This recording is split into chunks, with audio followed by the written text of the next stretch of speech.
네, 안녕하세요. 리온의 해달입니다. 오늘은 기초강의 8강 주요 경제지표에 대해서 알아보도록 할 거고요. 우선 우리가 경제지표를 알아야 하는 목적은 이 경제지표를 통해서 시장을 예측해서 시장이 상승할 건지 하락할 건지 파악을 하기 위한 게 아니라요. 이 경제지표 때문에 일어나게 되는 변동성, 즉 리스크에 대비하기 위해서라고 생각을 해주시면 좋을 것 같아요. 그 말인즉슨 경제지표의 예상치를 보고 섣불리 투자를 하는 것이 아니라 내가 감당할 수 없는 변동성을 피해가자 라는 의미로 이 경제지표를 봐주시면 좋을 것 같아요. 흔히 소나기는 피해간다 라는 느낌으로 생각을 해주시면 좋을 것 같고요. 이 경제지표의 종류로는 크게 세 가지로 나눌 수 있는데, 첫 번째로는 고용에 관련된 지표, 두 번째로는 재고와 생산, 간단하게 이야기하면 상품과 관련된 지표가 있고요. 세 번째로는 이제 통화와 금리로 나누어 볼 수 있습니다. 첫 번째로 알아볼 거는 비농업 부분 고용지수고요. 흔히 우리가 비농이라고 많이 얘기를 하죠. 발표 시기 같은 경우에는 매월 첫째 주 금요일 22시 30분에 발표가 되고 있고요. 내용 같은 경우에는 농축산업을 제외한 전월 고용 인구수의 변화율을 나타내고 있습니다. 이 지표 발표의 영향 같은 경우에는 지속적으로 고용이 증가한다고 나오게 되면은 경기가 회복되고 주가가 상승되는, 우리가 흔히 얘기하는 경제 시간에 배우는 내용과 동일한 내용이에요. 그리고 비농업 부분 고용지수가 감소하게 되면은 경기가 침체되고 주가가 하락된다 라고 생각을 해주시면 좋을 것 같아요. 그래갖고 이 비농 같은 경우에는 다른 지표들보다 상대적으로 큰 영향력을 가지고 있습니다. 왜 그러냐면은 미국의 짧은 고용 사이클이 비농업 부분 고용지수에 많은 영향을 주는데요. 우리나라 같은 경우에는 예전보다는 많이 바뀌었다고는 하지만은 아직까지도 한 회사에 입사를 하게 되면은 오랜 시간 근무를 하고 될 수 있는 한 평생 직장으로 삼으려고 노력을 많이 하죠. 근데 미국 같은 경우에는 프리랜서도 워낙 많고, 그리고 직장을 구한다고 하더라도 자기의 경력을 쌓는 과정으로 생각하는 사람들이 많기 때문에 이 짧은 고용 사이클로 인해서 비농업 부분 고용지수가 중요한 경제지표라고 볼 수 있습니다. 그리고 이 비농 경제지표가 나올 때 실업률도 보통 같이 나오거나 아니면 혹은 먼저 발표가 되는 경우들도 있어요. 그래서 이 실업률하고 비농하고는 연관이 될 수 있는 경제지표이기 때문에 같이 봐주셔도 좋을 것 같습니다. 다음으로는 원유 재고량입니다. 원유 같은 경우에는 매주 수요일 23시 30분에 발표가 되고 있고요. 에너지 정보국에서 미국 기업들의 보유한 상업용 원유 재고량을 측정하고 있습니다. 그래갖고 예상치보다 재고가 높다고 나오게 되면은 가격이 하락되고요. 재고가 감소가 됐다고 나오면은 가격은 상승하고 있습니다. 이 재고가 증가됐다는 이야기는 수요가 그만큼 낮다는 거기 때문에 가격 하락으로 이어지는 거고, 반대로 재고가 감소된 거는 수요가 그만큼 증가했기 때문에 가격의 상승의 원인으로 파악이 되고 있습니다. 오일 종목에서는 상당히 영향력이 큰 지표 중 하나예요. 그래갖고 이 원유 재고량 같은 경우에는 오일을 거래를 하신다면은 꼭 챙겨봐야 하는 경제지표 중 하나입니다. 네, 우리가 흔히 이 원유 재고량을 판단할 수 있는 뉴스에서는 원유 채굴기나 시추선에 관련된 내용 같은 거를 보고 앞으로 원유 재고량이 늘어나겠구나, 줄어들겠구나 라고도 파악을 할 수 있습니다. 네, 다음으로는 물가지수입니다. 물가지수 같은 경우에는 통상 월말 혹은 월초에 발표가 되고 있고요. 일반적으로는 소비자 물가지수 CPI, 생산자 물가지수 PPI, 근원 소비자 물가지수, 이렇게 세 가지로 나눠서 볼 수도 있어요. 우선 CPI 같은 경우에는 소비자들이 구매하는 품목에 관한 물가지수고요.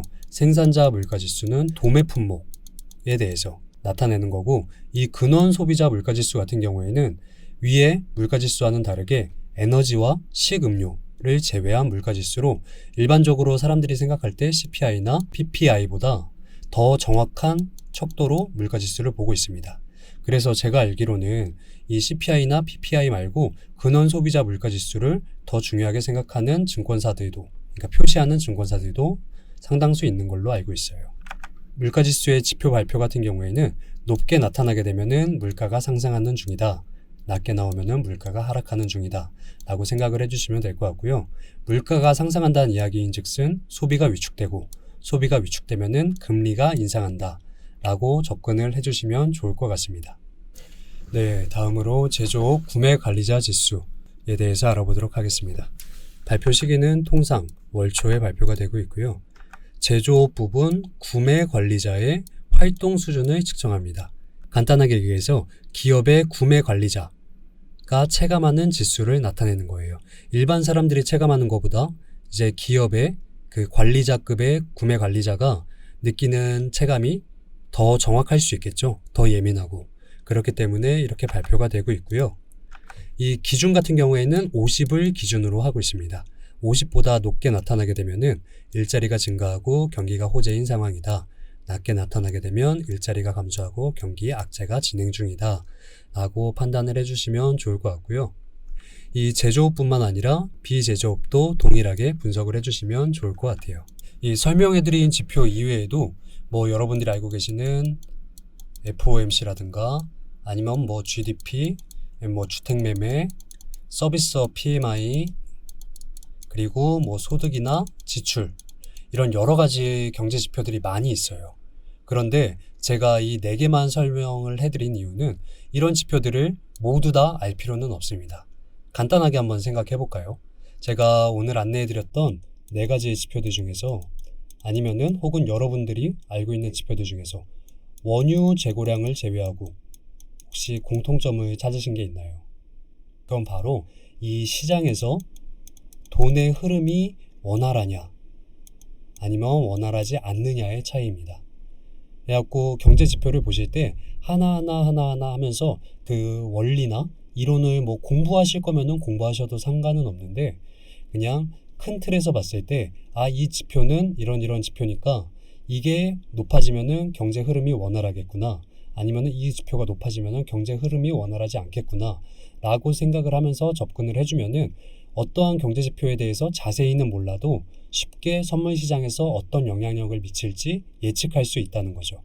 그래갖고 이 지표들에 대해서 하나하나 공부하는 것도 좋지만은 이 지표가 돈의 흐름에 어떤 영향을 주느냐 라고 접근을 하는 게 회원분들한테 더 좋은 방법일 것 같아갖고 안내를 해드렸고요. 그러면 다른 방향으로 생각을 해볼 수도 있을 것 같아요. 보통 일반적으로 우리가 알고 있는 경제지표 같은 경우에는 발표가 되기 이전에 예상치가 나오고는 합니다. 그리고 실제 발표가 되더라도 이 예상치에서 크게 벗어나지 않아요. 만약에 예상치가 1이라고 가정을 하면은 예상치에서 아무리 크게 벗어난다고 하더라도 막 3 아니면 뭐 5 이렇게 많이 차이가 나지 않습니다. 이미 예상치가 나와 있고 변동폭이 크지 않은 이런 경제지표들보다 어떻게 보면 영향력 있는 주요 인사들 뭐 요즘에는 뉴스에서 많이 볼 수 있는 뭐 트럼프라든가 시진핑 아니면 뭐 FOMC 뭐 파월 의장 뭐 이런 사람들의 발언이 우리가 알고 있는 경제지표보다 더 큰 영향력을 줄 수 있어요. 그리고 실제로 많이 주고 있기도 하고요. 예를 들어서 이제 미국이 제로금리를 결정하기 전 올해 초죠. 예, 결정하기 전에 트럼프와 파월 의장의 신경전이 이제 전 세계 경제에서 중요한 이슈로 떠오르곤 했었습니다. 우리나라에서도 연일 이제 뉴스에서 발표가 되곤 했었죠. 미국의 금리는 전 세계에 영향을 많이 미치니까요. 그러면은 우리가 지금까지 배웠던 경제지표나 아니면 모르는 경제지표라고 하더라도 실제 우리가 매매를 하는 경우에 어떻게 대응을 하면 좋을까요? 제가 추천드리는 방법은 이 경제지표 발표 전에는 포지션을 청산하는 겁니다. 경제지표가 발표가 난 후에도 뭐 급락이나 급등이 일어나기도 하지만은 실제 영향이 없는 경우도 많아요. 뭐 그럴 때에는 뭐 선 반영됐다, 이미 지표에 선 반영됐다, 아니면은 영향이 미미했다라고 표현을 하기도 하는데 그런 것들은 우리 같은 개인이 알 수 있는 영역은 아니라고 생각합니다. 그 얘기인즉슨 어떻게 반응할지 아무도 모른다는 거죠. 내가 만약에 이 제조업 구매 관리자 수가 상당히 높게 나올 걸로 베팅을 했어요. 그러니까 베팅이라는 거는 뭐 매수를 미리 잡아놨다는 얘기로 가정을 해볼게요. 매수를 잡아놨어요. 예상치가 50인데 높게 발표가 돼서 뭐 55 이렇게 발표가 됐다고 가정을 하더라도 실제 우리의 경제 지표, 그러니까 우리 호가창에서는 영향이 미미할 수도 있습니다. 그렇기 때문에 이 경제 지표가 발표되기 전에는 포지션을 청산하는 것을 추천해 드리고요. 아까 맨 처음 앞에서도 이야기했듯이 이 경제지표를 알아야 하는 가장 큰 목적은 시장을 예측하기 위한 게 아니라 우리가 감당할 수 없는 변동성을 피해가기 위해서 경제지표를 공부하는 방법으로 진행을 하는 게 좋을 것 같아요. 결과적으로 개인이 지표 발표 후에 움직임을 예측하는 것은 도박과 같습니다. 그렇기 때문에 매매 전 내가 오늘 매매할 시간 안에 중요 경제지표가 어떤 게 있나 확인을 하고 나서 그 시간 전에는 내가 만약 포지션을 가지고 있다면 청산을 하시는 걸 추천드릴게요. 네, 이상으로 기초강의 8강 주요 경제지표에 대해서 알아보았고요. 다음 시간에는 이제 초보자분들이 궁금해할 만한 Q&A로 기초강의 마지막을 장식하도록 하겠습니다. 감사합니다.